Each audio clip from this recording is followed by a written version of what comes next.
Hello दोस्तों, good morning. स्वागत करता हूँ आप सभी का एक बार फिर से मेरे चैनल ट्रैवल विद जयेश के एक और बिल्कुल नए फ्रेश कमाल के व्लॉग में।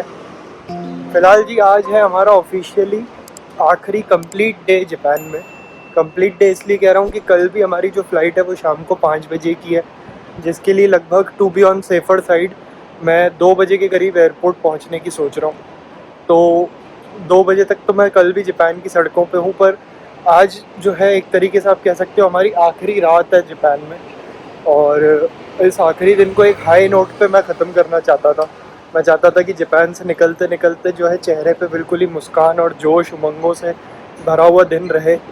तो इसके लिए आज हम जा रहे हैं यूनिवर्सल स्टूडियोज़। जी हाँ दोस्तों, जापान बहुत कम ऐसे देशों में से है जहाँ पर यूनिवर्सल स्टूडियोज़ और डिज़नीलैंड और यहाँ तक कि एक यूनिक पार्क डिज़नी सी, ये तीन पार्क हैं। मतलब एक ही देश में 3 दुनिया के सबसे फेमस अम्यूज़मेंट पार्क होना बहुत बड़ी बात है। A few moments later. छोटी सी मेट्रो राइड लेकर के पहुंच चुका हूँ यूनिवर्सल सिटी। जी हाँ, ये यूनिवर्सल पार्क के आसपास का जो इन्होंने एरिया बना रखा है, इसे ये लोग यूनिवर्सल सिटी कहते हैं। यहाँ पे बेसिकली शॉपिंग वगैरह करने के लिए, खाने पीने के लिए आउटलेट्स अवेलेबल है। पीछे यहीं मौजूद एक 7-Eleven से कॉफ़ी ली है ताकि थोड़ी बहुत एनर्जी आ जाए, ताकि दिन भर जो हमारा आज का मज़ेदार दिन रहने वाला है यूनिवर्सल स्टूडियोज़ जापान में, जो जापान में खासकर ओसाका में अगर आप आते हो तो मस्ट विज़िट अट्रैक्शन है। और कौन नहीं जाना चाहता यार थीम पार्क, अम्यूज़मेंट पार्क, जहाँ पहुँच करके डिज़नीलैंड, यूनिवर्सल स्टूडियोज़, जहाँ पहुँच करके दिल फिर से बच्चा बन जाता है। डिज़नीलैंड हो, यूनिवर्सल स्टूडियोज़ हो, यहाँ आते से ही जो एक म्यूज़िक और जो यहाँ का अलग टाइप का आर्किटेक्चर होता है, ये देख करके पूरी वाइब ही चेंज हो जाती है।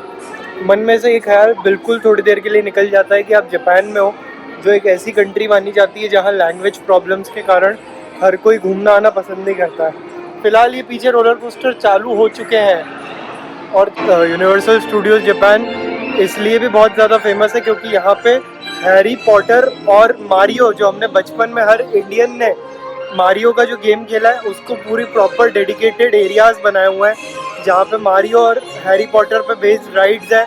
और इन गेम्स में और इन मूवीज़ में देखी गई जगहें आप जा कर के एक्सपीरियंस कर सकते हो, वहाँ के कैरेक्टर्स को मिल सकते हो। फिलहाल मुझे गेट दिख चुका है, फटाफट से अपनी टिकट चेक करवाता हूँ और अंदर एंट्री लेता हूँ। फटाफट से टिकट वगैरह चेक हो चुकी है, सिक्योरिटी चेकिंग भी कंप्लीट हो चुका है, एंट्री हो चुकी है हमारी यूनिवर्सल स्टूडियोज़ जापान में। और जो है चेकिंग की बात करें तो कुछ भी नहीं, आपकी बैग में जितनी भी बॉटल्स वगैरह होंगी वो आपको कहेंगे कि ये बॉटल्स हाथ में रख दो। और जैसे एयरपोर्ट में आपका बैग अलग से ट्रे में रखवा लेते हैं, वैसे वो बैग आपको ट्रे में अपने मोबाइल वगैरह, एयरपॉड्स और जो भी वॉच वगैरह होगी, मेटल आइटम्स होंगे, उनके साथ वो सब अलग अलग ट्रे में रखना पड़ेगा। और बाकी आपको वॉक करवाया जाएगा मेटल डिटेक्टर में से। और अगर उनको कुछ भी डाउट होता है तो फिर आपका बैग वैग चेक करेंगे।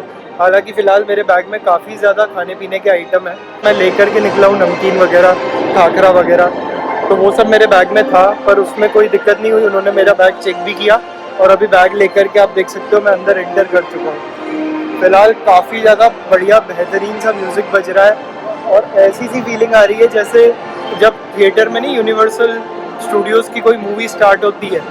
ये देख सकते हो आप, जो मारियो गेम में मारियो उछल उछल के पंच मार के कॉइन कमाता था, ये उसी शेप के इन्होंने बलून्स ला रखे हैं। तो जी क्योंकि अभी ज़्यादा कुछ खाया पिया है नहीं, तो सोच रहा हूँ सबसे पहले यही थ्रिल वाली राइड ले लूँ। ये जो मेरे पीछे आप इतनी बड़ी ट्रैक देख पा रहे हो, ये पूरा रोलर कोस्टर है।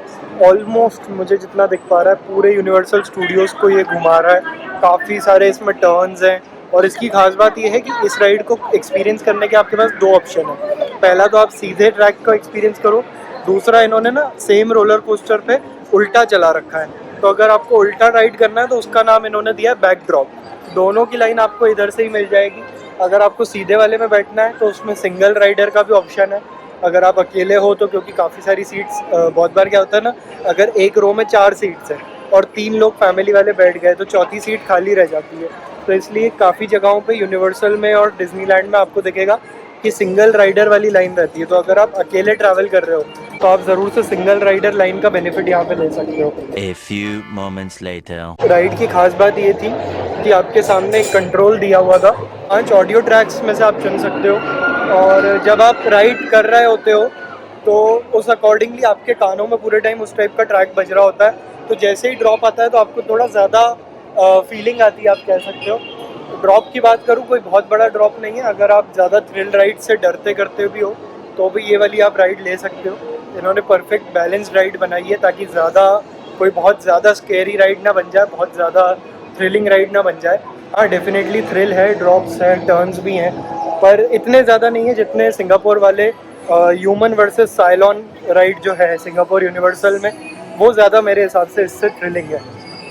तो दोस्तों, फ़िलहाल चलते चलते मैं आ चुका हूँ यूनिवर्सल स्टूडियोज़ जापान में हॉगवर्ट्स एरिया में। हॉगवर्ट्स जो है हैरी पॉटर, अगर आपने फिल्म देखी हो तो हॉगवर्ट्स उस फिल्म में जो पूरा शहर दिखाया गया है, जहाँ पर बिल्कुल ही हैरी पॉटर और उसके जितने भी फ्रेंड्स उसमें दिखाए गए, जितने भी विज़र्ड्स वगैरह सब कुछ दिखाए गए हैं, वो इस हॉगवर्ट्स शहर में रह कर के अपनी पढ़ाई वगैरह और अपना, जो आप कह सकते हो, वो लोग पूरा मैजिक वगैरह सीखते हैं, वो हॉगवर्ट्स शहर में आकर के सीखते हैं। ये रहा मेरे पीछे जो मूवी में दिखाया गया है फेमस कैसल, आज इट इज़ रेप्लिका उन्होंने उसकी बना रखी है। पीछे आप देख सकते हो कड़कती धूप है, फिलहाल जापान में 30 डिग्री के आसपास टेम्परेचर है, पर बिल्डिंग्स के ऊपर बर्फ़ दिख रही होगी आपको। तो जी फ़िलहाल मैं आ गया हूँ हॉगवर्ट्स कैसल को एक्सप्लोर करने के लिए। आसपास ही आप ट्रीज़ वगैरह देख ही सकते हो, इन्होंने ऐसी वाली लगाई हुई है जैसा मूवी के अंदर पूरा हॉगवर्ट्स एरिया दिखाया था। ये मेरे पीछे आप देख सकते हो पहाड़ के ऊपर इन्होंने प्रॉपर पहले पहाड़ जैसा क्रिएट किया, उसके ऊपर कैसल बनाया है ताकि बिल्कुल मूवी में दिखाए गए कैसल की रेप्लिका लगे। तो दोस्तों, फ़िलहाल यहाँ विज़र्डिंग वर्ल्ड ऑफ हैरी पॉटर जो एरिया है यूनिवर्सल स्टूडियोज़ जापान का, इसकी यहाँ पे 2 राइड्स हैं। उन 2 में से जो एक बहुत ही ज़्यादा पॉपुलर राइड है Harry Potter and the forbidden journey, वो मैंने अभी जस्ट राइड करी है। वो इस पूरे कैसल के अंदर ही बेस्ड है and you have to trust me on this. मैंने आज तक किसी भी थीम पार्क में इस लेवल की और इतनी ज़्यादा मज़ेदार राइड मैंने नहीं किया आज तक। जिस तरह से राइड का वहीकल, 3D स्क्रीन्स, एनिमेट्रॉनिक्स, तीनों का एक कॉम्बिनेशन बना के जो इन्होंने राइड क्रिएट की है, मतलब हैट्स ऑफ। बहुत ही ज़्यादा क्रेजी लेवल की राइड थी, मज़ा ही आ गया मतलब सच में।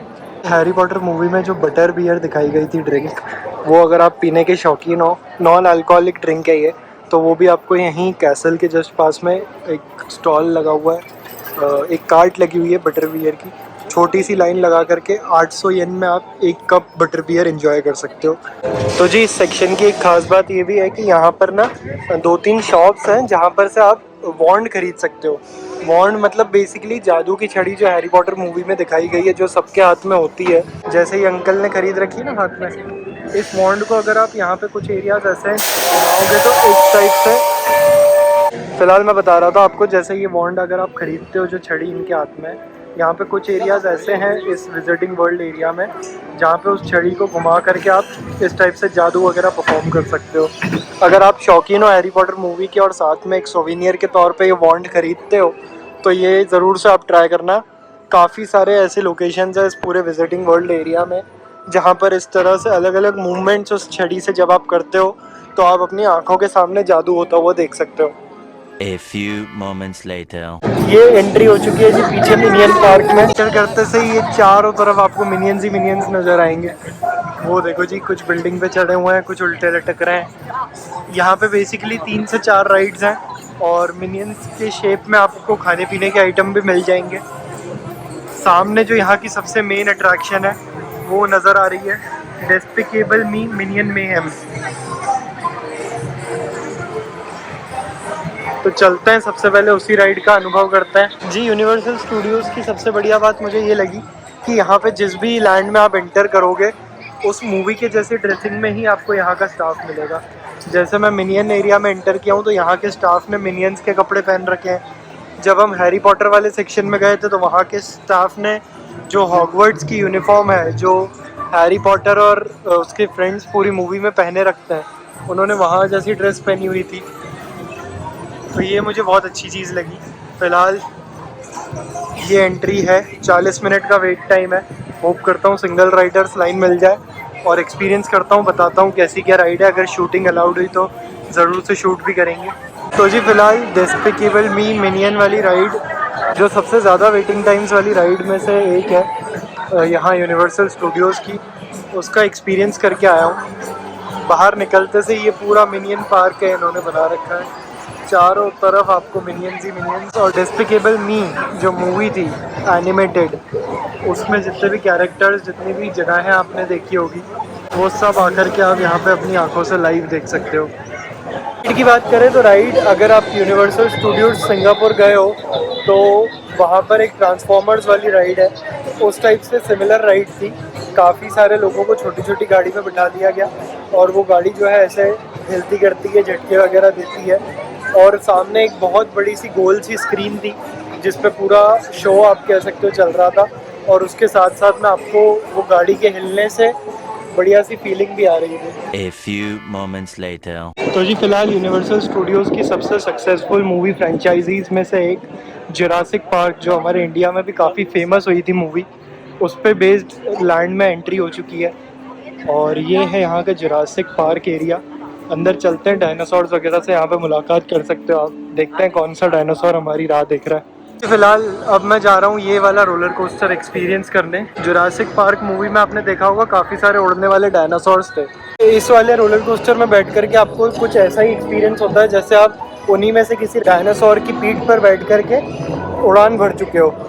तो देखते हैं। एक्चुअल में ख़ास बात ये है कि इस रोलर कोस्टर का जो पटरी है वो ऊपर है, तो ये उस पर लटका हुआ है, और जब आप इसमें बैठते हो ना तो आपकी सीट ऐसे लटकी हुई होती है, और जैसे ही राइड चालू होने वाली होती है आपकी सीट ऐसे हो जाती है। पूरे ट्रैक के दौरान उल्टे लटके हुए होते हो और आपको पूरे टाइम, देखो जी मैं आपको एक बार दिखाता हूँ, आप इस टाइप से नीचे की तरफ मुंह करके लटके हुए रहते हो।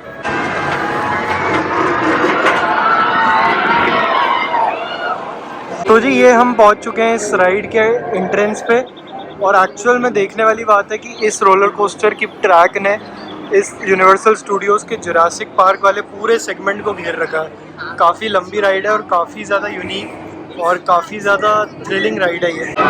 तो जी एक बार फिर से सिंगल्स के लिए अलग राइड है यहाँ पे, और ज़्यादा वेटिंग टाइम है नहीं, तो फटाफट से कंप्लीट करते हैं ये राइड। मिलता हूँ आपसे सीधा ये राइड एक्सपीरियंस करने के बाद। A few moments later. ये जो अभी राइड मैंने ली है ना, इससे ज़्यादा खतरनाक और इससे ज़्यादा थ्रिलिंग राइड मैंने अपनी लाइफ में कभी नहीं ली है। प्रॉपर आपकी गाड़ी को भी 90 डिग्री ऐसे घुमा दिया जाता है जिससे आप पूरे टाइम सीधा ज़मीन को देखते हुए नीचे गिरते हो। और जो खतरनाक नज़ारे, और मतलब नज़ारे तो आप भूल ही जाओ, आप तो बस यही कामना करते रहोगे कि जल्दी ये राइड ख़त्म हो और आप जल्द से जल्द नीचे सही सलामत उतर सको, क्योंकि ये बहुत ज़्यादा क्रेज़ी राइड थी।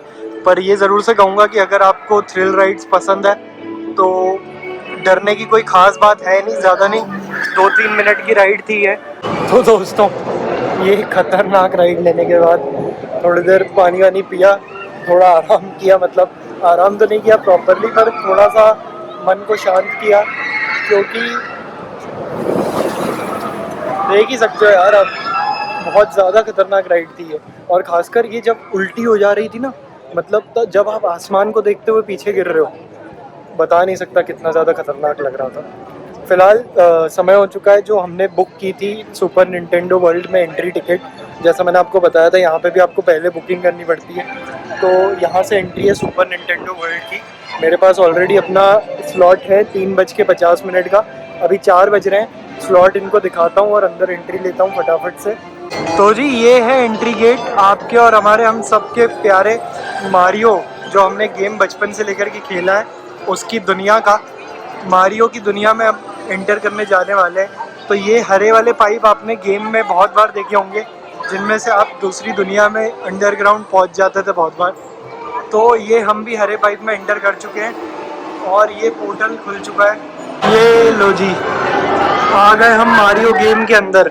वो मारियो के सिक्के गोल गोल घूम रहे हैं, वहाँ पे ऊपर मशरूम्स जो गेम में आते थे वो घूम रहे हैं। क्या ही सुंदर लग रहा है यार, वो देखो, जो बचपन में हम गेम में मारियो को देखते थे उस गेम के अंदर आ चुका हूँ फिलहाल जी। फिलहाल मेरे पीछे आप देख पा रहे हो मारियो की दुनिया में हम एंटर कर चुके हैं।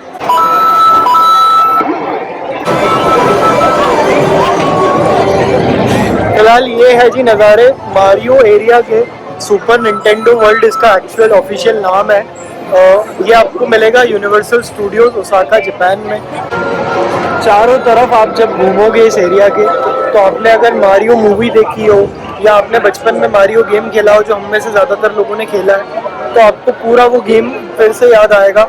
आपको ऐसा लगेगा कि आप उस गेम में मारियो के साथ उसी के जितना छोटा होकर के उस गेम की दुनिया में एंटर कर चुके हो। तो दोस्तों फिलहाल मारियो लैंड की हमारी पहली राइड करी हमने। मारियो कूपा कार्ट चैलेंज नाम था राइड का, और मैं बता रहा हूँ बहुत ज़्यादा अमेजिंग राइड है। राइड में क्या था ना कि बेसिक कॉन्सेप्ट यही था कि आपके सामने एनिमीज आते हैं, आपको उन पे निशाना लगा के उनको मारना रहता है। पर इसमें टेक्नोलॉजी बहुत गजब की यूज़ की थी। इन्होंने ना हमको VR ग्लासेस पहनाए थे, तो उससे क्या हो रहा था, आप चारों तरफ देख सकते हो और आप अपनी आंखों से, मतलब आप जिस तरफ मूव कर रहे हो उस तरफ ऑटोमेटिक निशाना लगने लग जाता है। तो वो बढ़िया था कि ऐसे कोई बंदूक वगैरह नहीं, बल्कि आप अपनी आंखों से निशाना लगा सकते हो। वो देख करके काफ़ी मज़ा आया। फिलहाल वक्त हो चला है यहाँ पे शाम के 5:30। शाम को 7 बजे यूनिवर्सल स्टूडियोज बंद हो जाता है। तो अभी मैं सोच रहा हूँ थोड़ा सा वक्त और बिताता हूँ, कुछ फ़ोटोज़ वगैरह निकालते हैं यहाँ मारियो लैंड में, और फिर बाहर की तरफ चलते हैं। जॉज वाली जो राइड हमारी बची हुई है। A few moments later. तो जी फिलहाल मेरे पीछे इतनी बड़ी शार्क आपको टंगी हुई दिख रही होगी। ऐसा इसलिए है कि मैं अभी आ चुका हूँ यूनिवर्सल की बहुत फेमस राइड करने। राइड का नाम ही जॉज है। जॉज का मतलब जो शार्क के जबड़े होते हैं उन्हें जॉज कहा जाता है। पीछे इन्होंने इतनी बड़ी शार्क का टांग रखी है। तो चलते हैं, एक्सपीरियंस करते हैं ये राइड। देख सकते हो नॉर्मल वेटिंग टाइम 20 मिनट है, पर अगर आप सिंगल आ रहे हो तो आपके लिए 10 मिनट का वेटिंग टाइम है। सिंगल लाइन होने के कारण मुझे काफ़ी ज़्यादा फ़ायदा हुआ है आज। और जॉज जो है एक बोट वाली राइड है, हमें नाव में बिठा देंगे ये लोग, और नाव जो है हमें घुमाएगी एक ऐसी जगह जहाँ पे जॉज फिल्म की शूटिंग हुई थी, और जहाँ पे शार्क्स का काफ़ी ज़्यादा आतंक है, आप कह सकते हो। तो जी ये थी आज की हमारी एक और राइड जॉज। थोड़ी बहुत रिकॉर्डिंग कर ही रहा था कि दीदी ने बोल दिया कि कोई वीडियोग्राफी अलाउड है नहीं इस राइड में। यहाँ पे एक्चुअल में सुबह से मैंने यूनिवर्सल में एक यूनिक चीज़ ये ज़रूर देखी है कंपेयर टू डिज्नीलैंड, कि यहाँ पे आपको जो है शो और राइड की रिकॉर्डिंग वगैरह ये लोग करने नहीं देते हैं। जॉज वाली राइड अभी हमने ली, काफ़ी यूनिक थी, और छोटा मोटा नहीं बहुत बड़ा शार्क का प्रॉप इन्होंने यूज़ किया हुआ है। आप जब बोट पे बैठे हुए होते हो तो आपके आसपास से बार बार बहुत बड़ी साइज़ की शार्क गुजरती है। 2 से 3 बार पूरे पानी में ये लोग आग लगा देते हैं, और काफ़ी अच्छा मतलब यूनिक एक्सपीरियंस है। और अच्छी बात यह है कि इसकी वेटिंग टाइम दिन भर मैंने नोटिस किया है आज सुबह से लेकर के, एक भी बार मुझे इसका वेटिंग टाइम आधे घंटे से ज़्यादा दिखा नहीं। अगर वीडियो अभी तक देख लिया है तो जाहिर सी बात है थोड़ा पसंद तो आया होगा। पसंद नहीं भी आया है तो क्या कुछ मैं इम्प्रूव कर सकता हूँ, वो सजेशंस आप कमेंट्स में लिख सकते हो। और अगर आपके कुछ फीडबैक हैं तो उसके लिए भी कमेंट बॉक्स हमेशा खुला है। अगर वीडियो पसंद आया है तो लाइक करके जाना। चैनल पे पहली बार आए हो या चैनल पर आते रहते हो पर फिर भी सब्सक्राइब नहीं किया है तो सब्सक्राइब कर दो। और इस वीडियो को उन लोगों के साथ, आपके दोस्तों और फैमिली के उन सभी लोगों के साथ शेयर ज़रूर से कर देना जिनके साथ आप फ्यूचर में Japan Osaka universal Studios visit करने वाले हो या करने का सोच रहे हो। तो जी वक्त हो चला है शाम के 7, और इसी के साथ आप देख सकते हो सब लोग एग्जिट कर रहे हैं यूनिवर्सल स्टूडियोज़ से।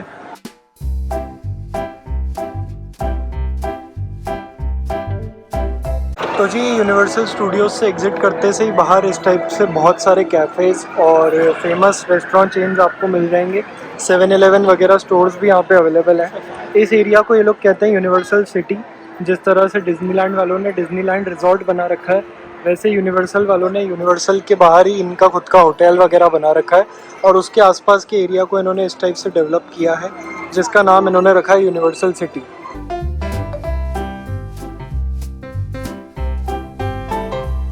A few moments later. फिलहाल मेरे पीछे मुझे गेट दिख चुका है, ये लिखा हुआ है शिनसकाए। शिनसकाए ही उस मार्केट का नाम है, नाइट मार्केट का, जो आज मैं एक्सप्लोर करने वाला हूँ। जी अभी इस वक्त आप मेरे पीछे ये देख पा रहे हो, यही है सुतेनकाकु टावर, जो ओसाका का one of the most recognisable buildings में से एक है, एक फेमस लैंडमार्क है। और इसी के जस्ट आप सामने देख सकते हो ये पूरा जो शिनसकाए नाइट मार्केट लगता है वो इसी के आसपास लगता है। और यहाँ पे भी मुझे जो नज़र आ रहा है वो ये कि काफ़ी ज़्यादा स्ट्रीट फूड शॉप्स वगैरह अवेलेबल हैं। अगर आपको जापानीज़ खाना पसंद है और ख़ास करके सी फूड के आप शौकीन हो, स्ट्रीट के किनारे आपको बैठ कर के ऐसे छोटे मोटे रेस्टोरेंट्स में खाना खाना पसंद है, तो यहाँ आपको ज़रूर से मज़ा आने वाला है। भाई जी, जैसे नज़ारे बिलबोर्ड्स के मामले में हमने दोतनबरी में देखे थे, उसी टाइप का कुछ गेम यहाँ पे शिनसेकाई में भी नज़र आ रहा है। इन्होंने बहुत ही ज़्यादा वाइब्रेंट 3 डायमेंशनल बिलबोर्ड्स यहाँ पे लगा रखे हैं। आप देख सकते हो इस टाइप के बिलबोर्ड्स हमने दोतनबरी में देखे हुए हैं, पर टू बी वेरी ऑनेस्ट दोतनबरी के कंपैरिजन में मुझे नहीं लगता यहाँ पे 50% भी क्राउड है। दोतनबरी में इस समय अगर मैं चले जाऊँ ना, जो मैं आपको दिखा चुका हूँ ऑलरेडी, तो पैर रखने की भी जगह मुश्किल से मिलती है, इतनी ज़्यादा भीड़ होती है। तो जी फ़िलहाल मैं तो यहाँ ये सोच करके आया था कि काफ़ी ज़्यादा क्राउड होगा, काफ़ी ज़्यादा म्यूज़िकल वाइब होगी, कुछ अच्छे खासा मतलब माहौल देखने को मिलेगा, पर इतना ज़्यादा खाली खालीपन देख करके फ़िलहाल मैं सोच रहा हूँ वापस टाइम वेस्ट ना करूँ, और क्योंकि आज जापान में मेरी आखिरी रात है तो वापस दोतनबरी चलता हूँ। कंधों पर ये जो बोझ टांग रखा है बैग हमारा, इसको अपने हॉस्टल पे छोड़ता हूँ और फिर दोतनबरी में पहले डिनर करता हूँ, और फिर देखता हूँ अगर इससे बेटर मुझे लगता है यहाँ का खालीपन देख करके मुझे लगता है इससे बेटर रहेगा कि मैं अपनी ये जो ओसाका में और ओवरऑल जापान में भी जो आज मेरी आखिरी रात है दोतनबरी में स्पेंड करना मैं ज़्यादा प्रेफर करूँगा। मैं एक्चुअल में काफ़ी ज़्यादा स्ट्रीट शॉपिंग वगैरह का सोच करके आया था। मुझे लगा था फेमस मार्केट है तो यहाँ पे सोविनियर्स वगैरह स्ट्रीट के किनारे, आपने जैसे थाईलैंड वगैरह में शॉपिंग की होगी, आपने दुबई वगैरह में की होगी, तो मैं सोच करके आया था उस टाइप की मुझे यहाँ पे स्टोर्स देखने को मिलेंगे, पर टू बी वेरी ऑनेस्ट बहुत कम गिने चुने स्टोर्स हैं। तो जी, वीडियो में अंत तक बने रहने के लिए बहुत बहुत शुक्रिया। मैं हूँ जयेश, आपने देखा ट्रैवल विद जयेश का ये ओसाका यूनिवर्सल स्टूडियोज़ का कमाल का व्लॉग। बहुत जल्द फिर से मिलेंगे, मिल करके घूमेंगे किसी नए देश, किसी नए शहर की किसी बहुत ही बेहतरीन सी नई अट्रैक्शन को। तब तक के लिए बाय बाय।